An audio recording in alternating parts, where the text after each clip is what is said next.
ASM6 న్యూస్కి స్వాగతం. Ameenpur division పరిధిలోని సమ్మక్క సారక్క జాతర మహోత్సవం సందర్భంగా మున్సిపల్ మాజీ చైర్మన్ తుమ్మల పాండురంగారెడ్డి ఆధ్వర్యంలో జోగిని శ్యామల నేతృత్వంలో బోనం ఊరేగింపు కార్యక్రమం నిర్వహించారు. ఈ కార్యక్రమానికి ఎమ్మెల్యే గూడెం మహిపాల్ రెడ్డి దంపతులు, నియోజకవర్గ ప్రజాప్రతినిధులు, సీనియర్ నాయకులు, కార్యకర్తలు భారీ సంఖ్యలో హాజరయ్యారు. ఈ సందర్భంగా మాజీ చైర్మన్ తుమ్మల పాండురంగారెడ్డి మాట్లాడుతూ సమ్మక్క సారక్క జాతర సందర్భంగా ప్రతిసారి బోనం ఊరేగింపు కార్యక్రమం నిర్వహిస్తామని తెలిపారు. అమీన్పూర్ డివిజన్ ఆధ్వర్యంలో జాతర కోసం అన్ని రకాల ఏర్పాట్లు చేసినట్లు తెలిపారు. ప్రజలందరూ సుఖ సంతోషాలతో ఆయుర ఆరోగ్యాలతో వర్ధిల్లాలని అమ్మవారిని కోరుకున్నట్లు తెలిపారు.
తెలంగాణ యావత్ ప్రజలందరికీ సమ్మక్క సారలమ్మ జాతర ఉత్సవాల శుభాకాంక్షలు. ఈ రోజు మినీ సమ్మక్క సారలమ్మ జాతర మినీ జాతర ఎక్కడైతే మనం మామూలుగా తాడ్వాయి మండల సమ్మక్క సారక్క ఎట్లా ఉందో అలాగే అమీన్పూర్ లో సమ్మక్క సారలమ్మలు కొలువై ఉన్నారు.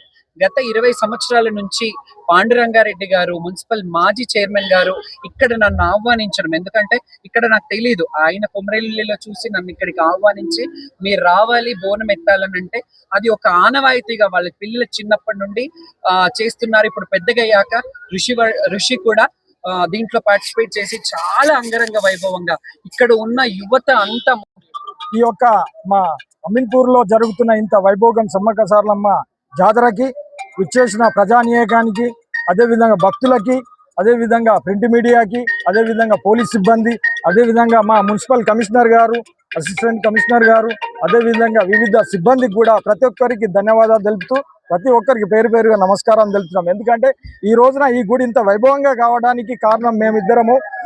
అందుకు తోడుగా ఈ రోజున ఈ అమీన్పూర్ లో ఇంత వైభవంగా జరుగుతున్న ఈ సమ్మక్క సారక్క జాతరలకి ఈ జోగిని శ్యామల గారు కూడా రావడం, ప్రతిసారి అన్నవారితోని బోనం తీయడము, ఇదొక ఈ అమీన్పూర్ లోనే ఈ యొక్క వైభవాన్ని ప్రతి ఒక్క ప్రజానీకానికి చాలా వైభవంగా కనిపిస్తుంది. అదే విధంగా ఏ విధంగా అయితే ఈ గుడిని నిర్మించే విధంగా ఈ పూజలు అందుకుంటున్నారు అమ్మవార్లు, అదే విధంగా ఈ ఒక్క జాతరను ఒత్తిడింతైనట్టు చాలా వైభవంగా జరుగుతున్నది. ఈ జాతర జరగడానికి కారణము ప్రతి ఒక్క పెద్దలు చిన్నలు, మా యొక్క నాయకులు, మా యొక్క ప్రతి ఒక్కరిది ప్రోత్సాహం ఉంది. అన్ని విధాలుగా మా శ్రమ కూడా ఉంది. ఏ విధంగా కష్టపడడం ఆ విధంగా ఈ రోజు జాతర చూస్తే సంతోషంగా ఉంది. ఇక్కడ జరిగినందుకు, ఇంకా వచ్చినందుకు ప్రతి ఒక్కరికి సంతోషం చెప్తూ, అదే విధంగా ఏ విధంగా అయితే శ్యామల గారు బోనం తీసుకొని అమ్మవార్లకి నైవేద్యం ఎక్కిస్తున్నారో ఈ రోజు అది జరుగుతుంది. సాయంత్రం అమ్మవారితో తీసుకొచ్చి మేము అందరము సారలమ్మని ఈ రోజు గద్దె మీద కూర్చోబెడతాము. అదే విధంగా రేపు సమ్మమ్మని తీసుకొచ్చి గద్దె మీద కూర్చోబెట్టడం జరుగుతుంది. ఈ అమ్మలు ఇద్దరు వచ్చిన తర్వాత పూజలు అందుకొని, అదే విధంగా శుక్రవారం రోజు ఇద్దరు అమ్మలు ఉంటారు కాబట్టి ఈ మహిళా ఆడపడుచులు వచ్చేసి వారి పసుపు కుంకుమాలతో వారి ఒడిబియాలతో అమ్మవార్లకు మొక్కులు తీర్చుకొని పోచి వారి యొక్క సంతోషాన్ని వ్యక్తపరచుకొని ఆనందంలో పరమలించుతుంటారు. ఇంత జాగ్రత్త వైభవానికి అన్నగారు తీస్తున్న ఈ అమ్మవారి బోనం, సమ్మమ్మ సారలమ్మలకి తీస్తున్న బోనం ఎంతో సంతోషము మాకు. అదేవిధంగా అన్న కుటుంబానికి కూడా అష్టాదశ ఆరోగ్యాలు, సిరి సంపదలు ఆ దేవతలు సమ్మక్క సారలమ్మలు ప్రసాదించాలని మనసా వాచా కోరుకుంటున్నాను. ఈ యొక్క అవకాశం ఇచ్చిన ప్రతి ఒక్కరికి ఈ జాతరకి ఏ విధంగా అయితే వచ్చి ఏ విధంగా అయితే ఈ దర్శనం చేసుకుని అమ్మవార్లను ఎంతో విధంగా ఇచ్చేస్తున్నారో దీనికి ఆనందంగా ప్రతి ఒక్కరికి కృతజ్ఞతలు చెప్పుకుంటూ అధ్యక్షునిగా ఈ యొక్క ప్రతి ఒక్కరికి పేరున నమస్కారాలు తెలుపుతున్నాను. జై సమ్మమ్మ సారలమ్మ.